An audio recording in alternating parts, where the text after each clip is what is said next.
पिछले पार्ट में आपने देखा कि जब बाढ़ आने पर सरपंच ने माया और उसके छोटे बच्चों को गांव से बाहर निकाल दिया था, तब कैसे जादुई बांस के घर ने उनको शरण दी और सरपंच को उसके किए की सजा दी। पर सरपंच और उसका परिवार बाढ़ के पानी में डूब गए थे। सरपंच पानी में डूब गया था क्योंकि पानी बहुत तेज आ गया और वह मदद के लिए चिल्लाने लगा, बचाओ बचाओ, कोई तो हमारी मदद करो। दीदी, हम इनकी मदद कैसे कर सकते हैं? मैं भी इनकी मदद करना चाहती हूँ, लेकिन हम इनकी मदद कैसे करें? हमने इनकी मदद करने की कोशिश की थी, लेकिन इनके किए को जादुई बांस के घर ने भी माफ नहीं किया। इसलिए अब इनकी मदद तो सिर्फ भगवान ही कर सकते हैं। माया इतना कहकर घर के अंदर चली गई। दीदी, भगवान कैसे मदद करेंगे? उनके पास कौन जाएगा बताने के लिए कि किसी को आपकी मदद की जरूरत है? अरे बुद्धू, भगवान जी ऐसे किसी को नहीं मिलते हैं। फिर कैसे मिलते हैं? जब हम हाथ जोड़कर और अपनी आंखें बंद करके भगवान जी को कुछ बोलते हैं तो वो सुन लेते हैं और जरूर पूरा करते हैं। ठीक है दीदी, मैं अभी भगवान जी से सरपंच चाचा की मदद करने के लिए बोलता हूँ। मोनी भी अंदर चली गई और देव घर के दरवाजे पर ही बैठ गया और भगवान से प्रार्थना करने लगा। सरपंच, उसकी पत्नी और 2 छोटे बच्चे बाढ़ में बहते हुए एक पेड़ से टकरा गए और उन्हें वहाँ एक लकड़ी का बड़ा लट्ठा दिखाई दिया। हमें इस पर बैठ जाना चाहिए। हाँ, तुम सही कहती हो, बच्चों की जान भी तो बचानी होगी। मेरे किए की सजा भगवान मेरे बच्चों को क्यों दे रहा है? सरपंच ने दोनों बच्चों को लकड़ी के बड़े लट्ठे पर बैठा दिया और वह और उसकी पत्नी भी उसी पर बैठ गए। हे भगवान, तू मेरे कर्मों की सजा मेरे परिवार को क्यों दे रहा है? मुझे मार दे, लेकिन मेरे परिवार को घर दे दो भगवान। क्या हुआ? आप खुद को क्यों कोस रहे हो? इसमें आपका क्या गुनाह? ये तो बाढ़ आई है। सब मेरे कर्मों की ही सजा है। जब माया के गांव में बाढ़ आई थी तो वह हमारे गांव में अपने बच्चों के साथ कुछ दिन रहने के लिए आई थी, लेकिन मैंने उसे बेइज्जत करके निकाल दिया था और आज हम पर मुसीबत आई तो माया ने माफ कर दिया, लेकिन भगवान ने माफ नहीं किया।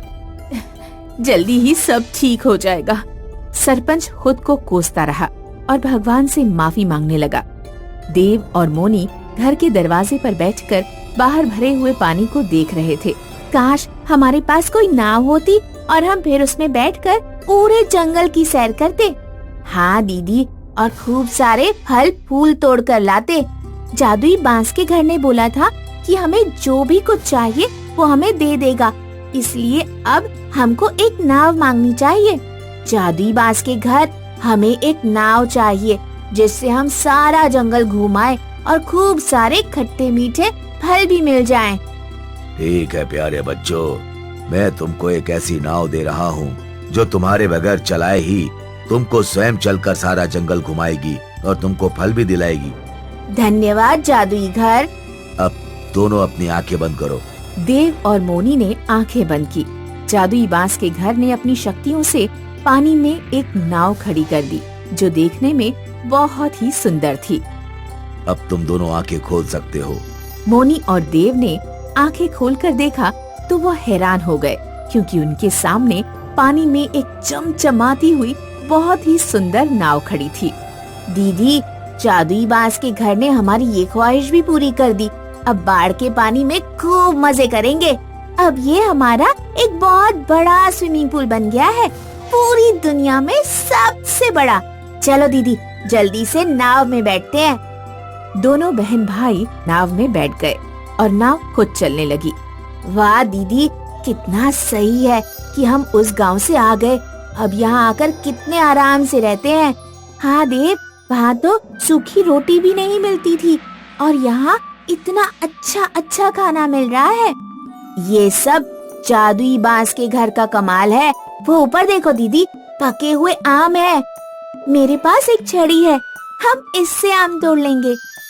मोनी ने जैसे ही आम तोड़ने के लिए छड़ी उठाई, लेकिन तोड़ने से पहले ही आम नाव में आकर गिरने लगे। दीदी, यहाँ सब कुछ जादुई है। देखो, पेड़ ने खुद ही हमको आम दे दिए। हाँ, आम बहुत मीठे हैं। बाढ़ आने के बाद ये जंगल और खूबसूरत हो गया है। यहाँ पर बत्तख भी आ गई है और हम भी घूम रहे हैं। दोनों बहन भाई बातें करते हुए जंगल की सैर करने लगते हैं। सरपंच और उसका परिवार लकड़ी के लट्ठे पर बैठे बैठे ही सो गए थे, लेकिन तभी वह लट्ठा पलटने लगा। सरपंच घबरा कर उठा तो वह डर गया, क्योंकि जंगल में बहुत तेज तूफान आया था। सरपंच ने यह देखकर अपने परिवार को एक विशाल वृक्ष पर बैठा दिया। जैसे ही सरपंच खुद भी पेड़ पर चढ़ने वाला था, लेकिन उससे पहले ही उसे 2 बच्चों के चीखने की आवाज आई। उसने देखा कि पानी में एक नाव पलट रही है मुझे इन बच्चों को बचाना होगा। और डूबती हुई नाव को पकड़कर खड़ा हो गया। तूफान बहुत तेज आ रहा था। इतने भयंकर तूफान में किसी की भी आंखें खुल नहीं रही थी, लेकिन सरपंच अपनी पूरी ताकत से उसे पकड़कर खड़ा रहा। और कुछ देर बाद तूफान शांत हो गया। तीनों ने आंखें खोलकर देखा तो पानी भी गायब हो चुका था। ये देखकर सभी हैरान हो गए। ये पानी कहाँ गया? बाढ़ अचानक से खत्म हो गई। सरपंच चाचा, आप दोनों तो माया के बच्चे हो। अच्छा, ये अचानक तूफान का आना, तुम्हारा डूबना और फिर तूफान और बाढ़ का अचानक ही गायब हो जाना, इस सब के पीछे की वजह मुझे समझ आ गई है। लगता है भगवान मेरी परीक्षा ले रहे थे। अब उन्होंने मुझे माफ कर दिया। मोनी और देव अपने घर गए और माया को सब कुछ बता दिया। दूसरी तरफ सरपंच ने भी अपने परिवार को सब कुछ बताया और उनके साथ अपने गांव में चला गया। लेकिन अब सरपंच पहले की तरह घमंडी और क्रूर नहीं था, बल्कि अब वह नम्र, दयालु और दानी बन चुका था। भानु सिंह का परिवार गोरखपुर गांव में रहता था। भानु एक गरीब मजदूर था। कभी कभी उसे काम नहीं मिलता था, इसलिए घर का खर्चा चलाने के लिए उसकी पत्नी गीता को भी बड़े घरों में काम करने जाना पड़ता था। गरीबी के कारण उनके घर अक्सर लड़ाई होती रहती थी। चंदू की पैंट फट गई है, उसके लिए एक नई पैंट तो ला दो। ये रोजाना गेंद बल्ला खेलने जाता है, तभी नीचे से अपनी पैंट फाड़ लाता है। अभी परसों ही मैंने उसकी पैंट ऊन से सिली थी। उसे सिल कर कब तक पहनता रहेगा? एक नई पैंट ला दो। ये पैंट छोटी हो गई है, इसलिए उसे आती नहीं। एक तो इस समय का काम नहीं है, शिवानी की शादी करनी है और तुम्हें नए कपड़े खरीदने की पड़ी है। मैं अपने लिए खरीद रही हूँ क्या?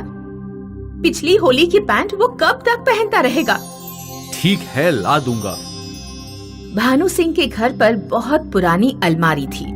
गीता जब भी सफाई करने के लिए उस अलमारी को हटाने की कोशिश करती तो भानु उसे रोक देता।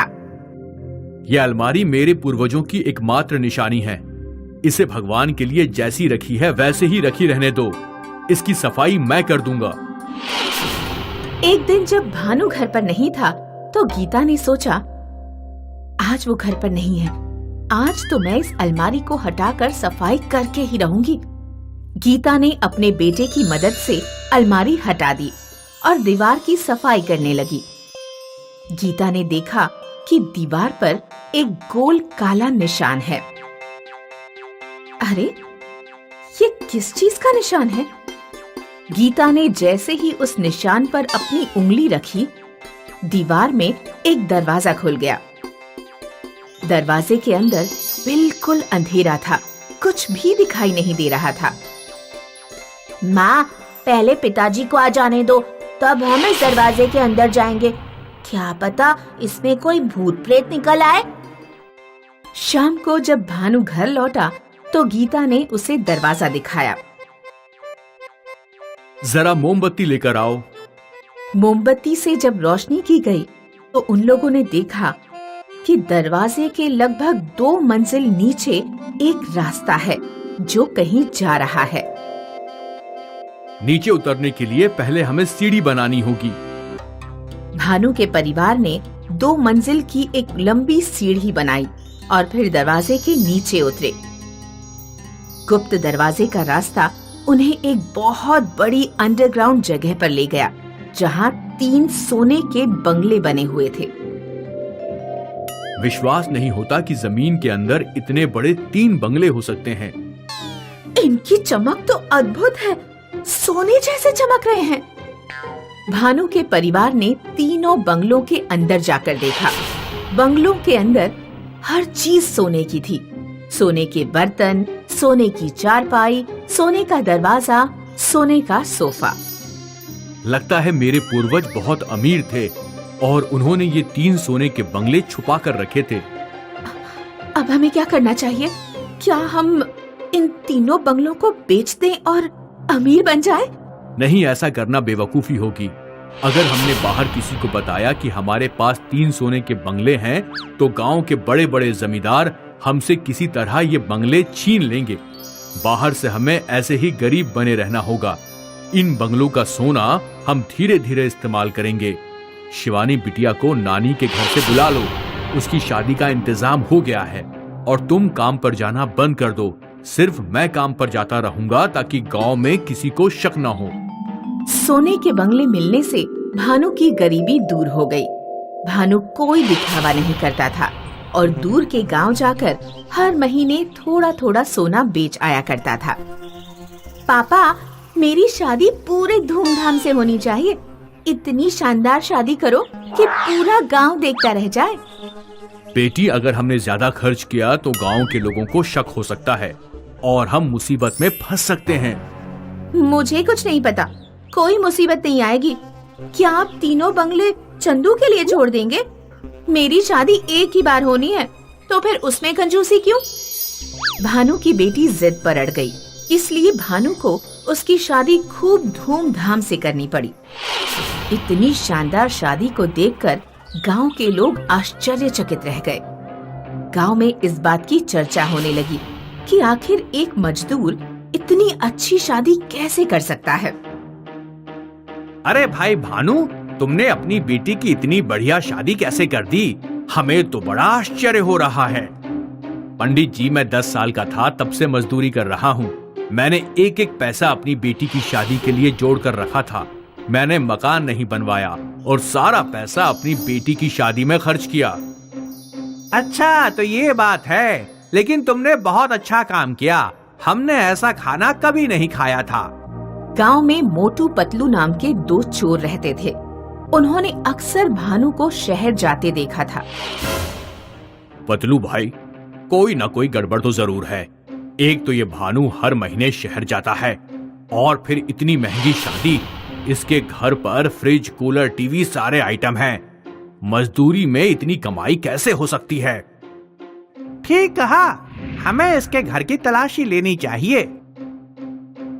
एक दिन जब भानु घर पर नहीं था तो मोटू पतलू कपड़े बेचने वाले बनकर भानु के घर में घुस गए।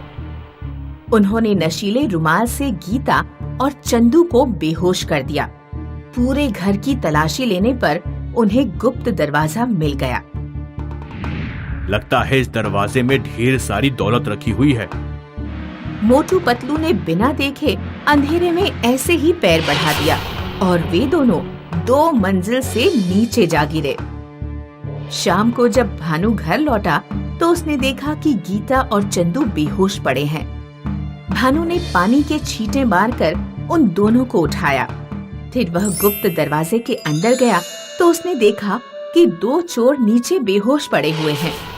चोरों को जब होश आया तो वे एक खंबे से बंधे हुए थे और भानु का परिवार उनके सामने था। हम लोग रोजाना सीढ़ी हटाकर रख लिया करते थे क्योंकि हम जानते थे कि कभी न कभी कोई चोर आ सकता है। तुमने बिना देखे ही पैर बढ़ा दिया और 2 मंजिल से सीधे नीचे गिर पड़े। हम कौन हैं? हम कहाँ हैं? लगता है सिर पर चोट लगने के कारण इन दोनों की याददाश्त चली गई है। चलो अच्छा हुआ, वरना इन दोनों का कोई और इंतजाम करना पड़ता। भानु दोनों चोरों को हजारों किलोमीटर दूर जाकर शहर के एक अस्पताल में भर्ती करके घर वापस लौट आता है और खुशी खुशी अपना जीवन बिताने लगता है।